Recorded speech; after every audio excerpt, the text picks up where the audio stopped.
자동차들의 마지막 운행지인 폐차장. 한때는 누군가의 편리한 이동수단이었던 자동차가 고철로 돌아가는 곳입니다. 폐차라고 해서 무조건 부수는 건 금물. 관련법에 따라 차량의 95%나 재활용된다는데요. 어떤 과정을 거쳐서 재활용이 되는 걸까요? 지금부터 알아보겠습니다. 얼마 전에 입고된 차량. 차가 들어오면 먼저 기본적인 점검부터 진행합니다.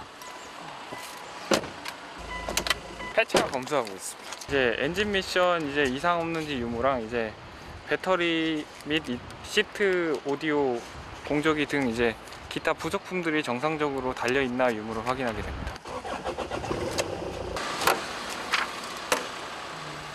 외관은 물론 기능이 제대로 되는지 확인을 하는데요. 총 9가지 점검 과정을 거쳐 차량을 분리하게 됩니다.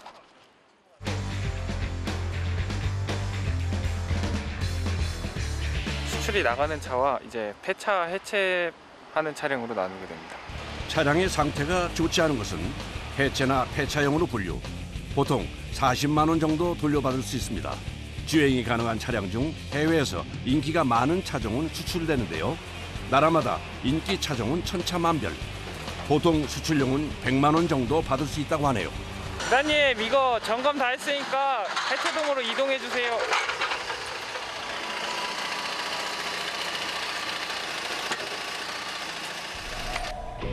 해체 작업은 별도의 작업장에서 진행되는데요. 자동차의 상태에 따라 2가지 방식으로 분류.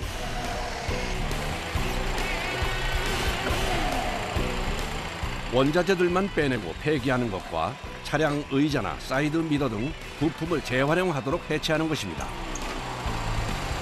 이쪽 파트는요, 뭐 라이트든지 알루미늄, 그다음에 부수적인 것들 필요한 부품들 중으로 팔 수 있는 부품들 살리는 거고요. 쭉 가다 보면은 기름을 빼는 거고, 그다음에 큰 엔진이랑 뭐 미션이랑 이렇게 빼는 파트입니다. 이거. 흡사 자동차 제작 라인 같이 생긴 해체 작업장. 연료 종류에 따라 작업장을 구분해 둔 건데요. 이곳에서 하루 해체되는 차량의 수만 80여 대나 된다고 합니다. 본격적인 해체에 앞서 먼저 제거를 해야 할 부품들이 있다는데요. 배터리, 그다음에 타이어 이런 걸 저희가 빼고 있습니다. 자동차 배터리는 연식이 짧은 건 충전해 부품으로 판매하고 오래된 것은 전문 업체로 보내 배터리 재생산에 쓰입니다. 타이어는 5년 이상 사용했거나 상처가 있는 경우는 폐기. 제자하세요. 타이어의 경우 생명과 연관된 부품이라 재활용 여부도 신중히 결정합니다. 기본적인 것들을 떼어낸 차량은 작업대로 옮겨 본격적으로 해체 작업을 진행합니다. 급사 철로와 비슷하게 생긴 작업대에 차량을 올리고 작업 과정에 맞춰 차를 이동하는데요. 폐기용 중에서도 원자재만 분류하는 차량이라 알루미늄과 배선, 고철을 중심으로 분류하는 것이 핵심입니다.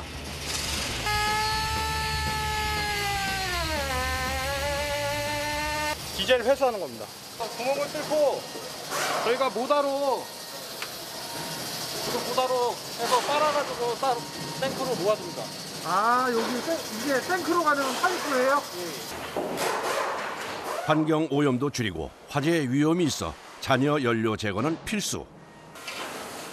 변속기 윤활유나 부동액과 엔진 오일까지 모두 회수를 합니다.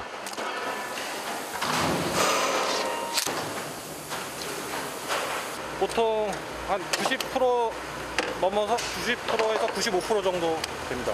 그렇게 많이 재활용을 해요? 버리는 게 없네요, 그렇게 따지면? 그렇죠, 어떻게 보면. 내부 모두를 탈거한 다음 과정은 엔진 해체 작업. 원자재만 빼내는 폐차 과정에서 가장 난이도가 높은 작업입니다. 무게만 200kg이 넘는 엔진을 안전하게 해체하기 위해 크레인을 개조, 기계까지 고안을 했습니다. 이제 엔진 내리는 작업합니다. 엔진이요? 네네. 위에서 하게 되면 위험하기 때문에 제가 반전기 이렇게 잡고 고정시킨 다음에 옆에서 해야 안전합니다. 엔진을 분리하기 위해서는 차량을 가로지르는 촉매 변환기부터 제거를 해야 하는데요. 절단에 사용하는 도구가 좀 독특합니다.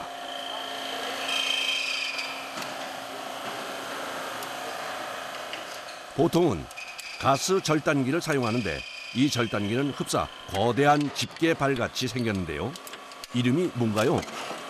유압가위입니다. 유압가위. 유압가예요? 네네네. 어디에 쓰는 거예요? 이렇게 철판, 얇은 철판을 절단하기 위해 쓰고 있습니다. 조심하셔야겠어요. 이거. 네, 손가락이 큰일 나죠. 아무래도. 유압 가위로는 2cm 두께의 철판 제거는 수월한데요. 절삭력은 가스 절단기보다 조금 떨어지지만 불을 쓰지 않아 화재의 위험성도 줄이고 작업의 안전성도 확보했습니다.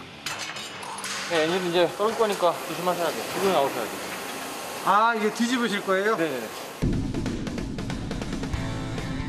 90도로 뒤집어둔 차량을 똑바로 돌려 세우는 작업자. 이 상태에서 차를 흔들어 엔진을 분리합니다. 마지막으로 엔진에 고리를 걸어서 흔들어주면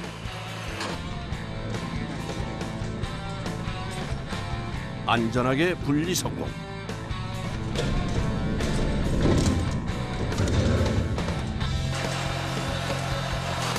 이렇게 제거한 엔진은 따로 한 곳에 분리를 해둡니다. 풀 나가는 것도 있고요. 아니면은 이제 따로 분류를 해야 되죠. 저희 이제 다른 이제 부서에 엔진을 다 분해를 하고 알루미늄들을 이렇게 분리를 하고. 아, 이것도 따로 분해를 다 해야 돼요? 원자재만 빼내는 폐차 작업은 엔진 분리까지만 실내에서 작업을 하고 나머지 분해는 외부 작업장에서 이루어집니다. 장비로 배선 빼고 고철 빼려고 갖고 온 거예요. 저거를 분해를 하려면 완전히 다 안에를 드러내야 되거든요. 그리고 배선을 빼야 되는데 실용성이 없어서 사람은 힘만 들고 하니까 기계로 하는 거예요, 장비로. 자동차의 서스펜션 같은 고철이나 플라스틱에 깊이 숨어있는 배선류의 구리를 수거하는 작업. 모두 굴착기 하나로 이루어지는데요. 굴착기 앞부분에 핀셋처럼 섬세하게 집어낼 수 있는 도구를 사용. 부품을 하나하나 뜯어내는 겁니다.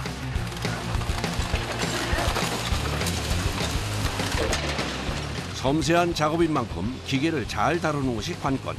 때문에 부품 제거 작업은 10년 이상의 경력자들이 하고 있습니다.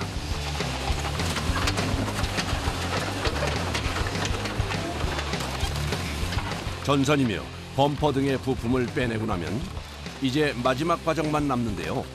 보관과 이동이 편리하도록 부피를 줄여주는 압축 과정.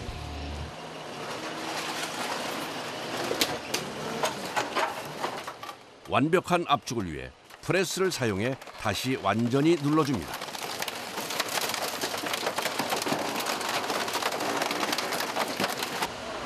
종이장처럼 얇게 차체가 압축되면 해차 완료. 1시간 만에 차량 한 대의 해체가 끝이 났습니다. 이렇게 압축된 차들은 원자재를 분리하는 공장으로 보내지는데요. 보통 한 번에 차량 25대 분량, 대략 20톤씩을 실어 나릅니다. 이곳에서 아직 남아있는 고철, 알루미늄, 구리를 비롯해 납, 백금, 망간 등의 고가의 금속까지 분류해냅니다. 슈레더라고 불리는 전단기에 차를 통째로 넣으면 자동으로 선별 작업이 이루어지는데요. 플라스틱이나 유리 등은 매립되거나 폐기시키고 알루미늄이나 고철은 재사용되는 겁니다. 정말이지 허투루 버려지는 게 하나 없네요.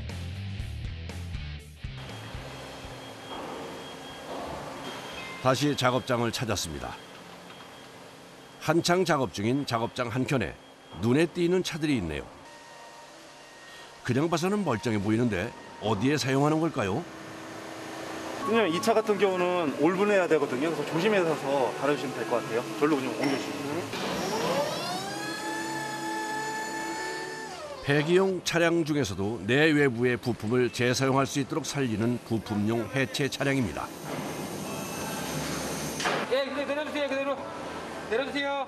작업에 앞서 안전모부터 챙기는 작업자. 아니 근데 이게 안전모인가요? 예, 이거는 일반 안전모보다 좀 틀린 재질인데요. 요거 같은 경우는 이제 저는 산업 현장이나 그런 거 말고 이쪽 저희 업체 쪽에서 나오는 건 모델인데, 요거 같은 경우는 뭐 위에서 뭐 볼트나 뭐 되게 떨어져도 안전하게 머리를 보호할 수 있게 나온 안전모입니다. 이게 다른 안전모보다 가볍기도 하고 실용성이 되게 좋습니다. 그럼 이 차 같은 경우는 재생률이 얼마나 돼요? 지금 이거 같은 경우는 재생이 거의 한 차 엔진 제외하고 외판 같은 경우에는 거의 한 80% 정도 나갈 수 있습니다. 철근만 빼는 해체 작업과는 달리 작업자의 움직임부터가 다른데요. 재사용을 해야 하기 때문에 상처가 나지 않도록 신경을 쓰는 겁니다. 작업하다 말고 갑자기 타이어를 놓고 고무 받침까지 까는 작업자. 대체 뭐라는 건가요?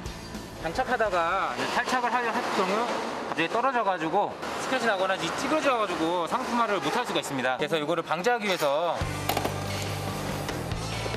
작은 상처라도 날까 조심조심 차문을 떼어내는데요. 문짝 역시 재사용이 가능합니다. 외부 작업이 끝나면 내부의 부품들을 해체하는데요. 히트도 뛰는 거예요, 선생님? 예. 상태가 너무 A급이고요. 그리고 지금 이거 같은 경우는 이 모델 같은 경우는 다 전동 시트입니다. 이거는 전동 시트는 지금 현재 나오는 게 그렇게 많지가 않아요. 보통 30만 원 정도 하는 걸로 대략적으로 알고 있습니다. 그래요? 네. 재사용 부품의 값은 작동 여부와 외관 상태에 따라 다르게 매겨지는데요. 보통 새 제품 가격의 30-40% 수준이라고 합니다. 시트를 떼어내고 나면 본격적으로 내부 부품을 분해하기 시작합니다. 오디오하고 공조기가 같이 부품에 달려 있습니다.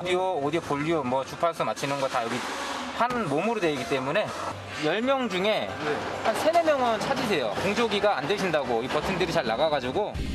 이렇게 작은 부품까지 찾으니 더욱 세심하게 분해합니다. 이게 이제 환풍구 방향 레버 조종하는 곳입니다. 이게 간혹가다 세차하신다고 손 놓고 하시다가 이 부러지는 키가 부러져가지고 간혹가다 찾으시는 분들 계세요. 그거 옮기는 것도요? 네, 이런 것도 가끔씩 그러면은 저희가 오다 나오면은 이렇게 준비해놨다가 이런 걸 누가 찾을까 하지만 연식이 오래된 차량의 부품은 구하기가 어려워 찾는 이들이 꽤 많다고 합니다. 보통 차 한 대를 분해하는데 꼬박 1시간은 걸리는데요. 복잡한 건 3-4시간도 걸립니다. 이게 이제 노동적으로 이제 육체적으로 쓰는 거다 보니까 많이 힘듭니다. 어느 부분이 제일 힘드세요? 저희 같은 경우는 이제 계속 움직이기도 하고 무거운 거 들기도 하지만 이런 외판 작업 할 때가 제일 힘들죠. 차 한 대에서 나오는 재활용 가능한 부품은 25개에서 30개 정도. 주로 본넷이나 범퍼, 백미러나 전조등 등의 외장 부품이 재활용됩니다. 여기다 청첩 집어넣어. 해체장에서 1차로 재활용 부품을 선별하고 나면 2차 선별을 위해 부품 창고로 옮깁니다. 혹여 부품에 상처가 날까 이동할 때도 조심스럽게 다루는데요. 창고용 대형마트를 방불케 하는 이곳. 중고 부품들을 모아둔 곳이라고 하는데요. 규모가 어마어마하네요. 부품은 한 2만 가지 정도가 있는데 저희가 보유하고 있는 수량은 20만 개 정도 보유하고 있습니다. 도어나 외판, 그다음에 안에 오디오 이런 게 있는 내장, 그다음에 엔진, 그다음에 하체 이렇게 다 보유하고 있습니다. 재활용 부품을 창고에 넣기 전에 다시 한번 선별 과정을 거치는데요. 제품의 작동 여부와 정확한 상태를 파악하기 위해서입니다. 이건 전조등이기 때문에 라이트가 들어오는지 깜빡이가 들어오는지 그런 것들을 확인하고 있습니다.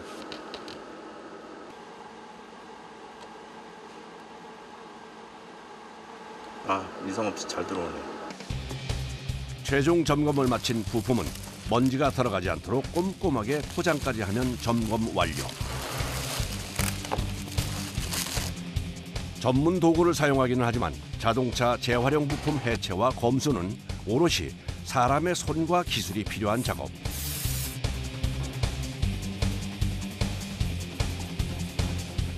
부품을 뜯고 살피고 완벽하게 세척해서 판매가 가능하기까지 작업자들의 손이 미치지 않는 곳이 없습니다.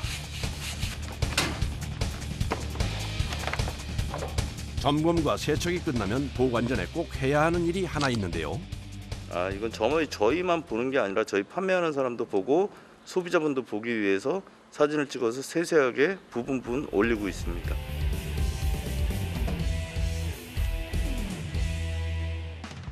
요즘 폐차장에는 휘발유나 경유차뿐 아니라 전기차도 입고되고 있습니다.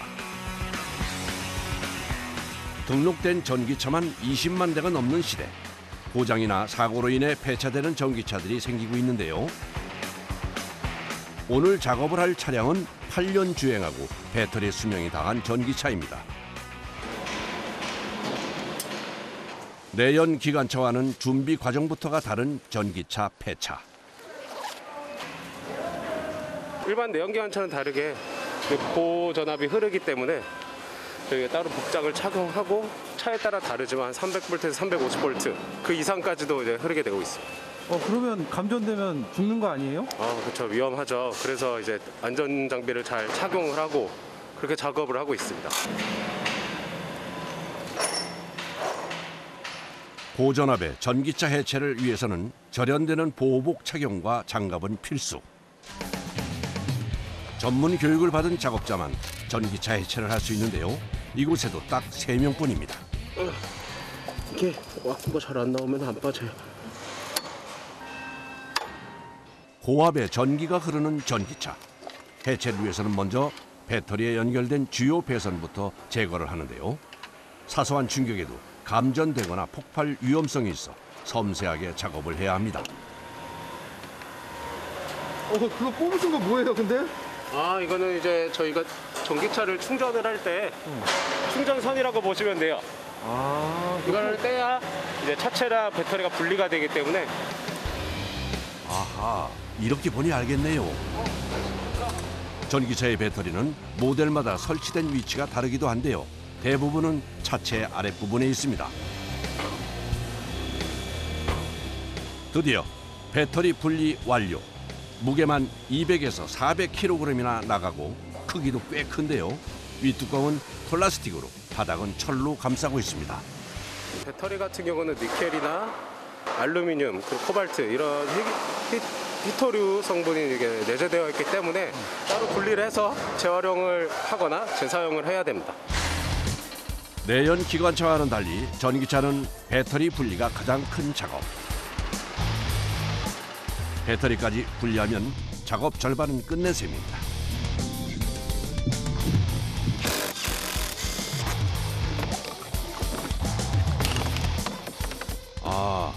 전기 자동차 배터리가 이렇게 생겼군요. 약 2kW 정도 되고요. 100W 전구를 기준으로 한 220시간 정도 쓸 수 있다고 보시면 되고요. 배터리를 모듈별로 다 분리를 했을 때 여기 보시는 것처럼 이런 형식의 배터리라고 보시면 돼요. 재활용할 배터리는 배터리용 방전기로 8시간 이상 방전 작업을 합니다.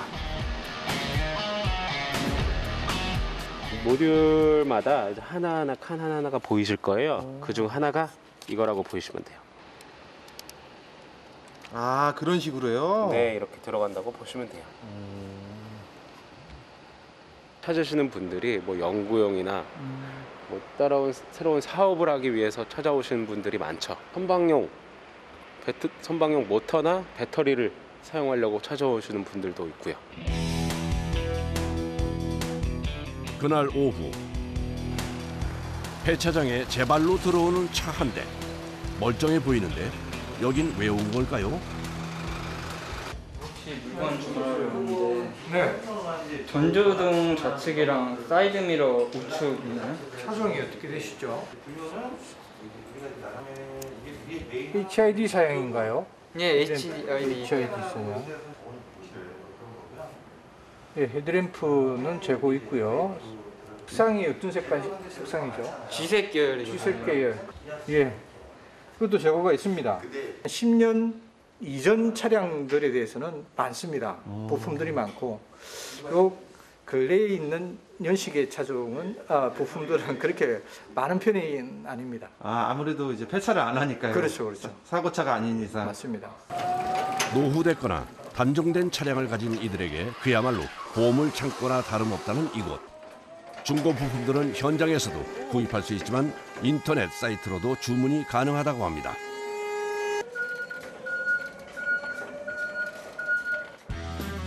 주문이 들어오면 전산을 통해 재고를 파악 신속하게 찾아주는데요. 바로바로 다 찾으시네요. 저희들 전산 관리를 하고 있기 때문에 그 전산 관리에 나와 있는 주소하고 매칭이 되어 있습니다. 그래서 바로바로 찾을 수 있습니다. 물건 한번 확인하시죠. 보통은 여기가 상처가 있는데 아주 깨끗한 편입니다. 중고치고는 상당히 깨끗하게 잘 보관된 겁니다. 깨끗하네요. 예, 신품 대비해서 거의 한 90% 가깝게. 이거는 근데 얼마 정도? 가격으로 한 20만 원 정도 됩니다. 신품이 가격이 원래 얼마죠? 신품 잘은 모르겠지만 아마 3배 정도는 비쌀 겁니다. 2008년식인데 다른데 한 여러 군데 알아봤는데 구하기도 힘들고, 뭐 중고다 보니까 장기세는 조금 있는데 그래도 뭐 육안으로 멀리서 봤을 때나 자세히 봤을 때도 그렇게 막 중고치고는 뭐 신품이랑 가깝지 않을까 생각이 드네요. 일천 경정비센터로 저희들 원래는 1급 공업사입니다. 예, 거기서 받으시면 되겠습니다. 차량만 타고 내려가십시오. 차량 타고 1층 내려가면 되나요? 예.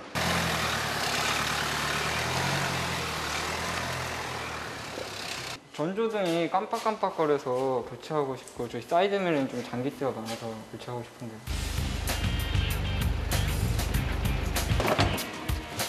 전조등이나 사이드 미러는 중고 부품 중에서도 가장 많이 찾는 제품이라고 하는데요. 교체만 해주면 새 것처럼 사용할 수 있기 때문입니다. 특히 사이드 미러는 모델만 같으면 색상이 달라도 구입해 도색을 하는 경우도 꽤 있다고 합니다. 선생님 이쪽으로 한번.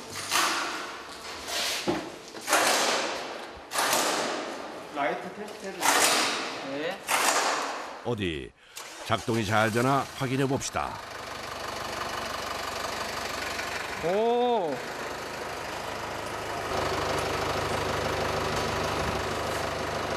이쪽도 알 걸 그랬네. 사이드미러 테스트 해볼게요. 네.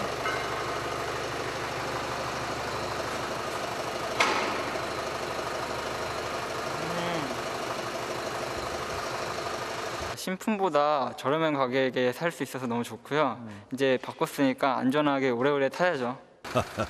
수리도 했으니 안전하게 잘 사용하시길 바랄게요.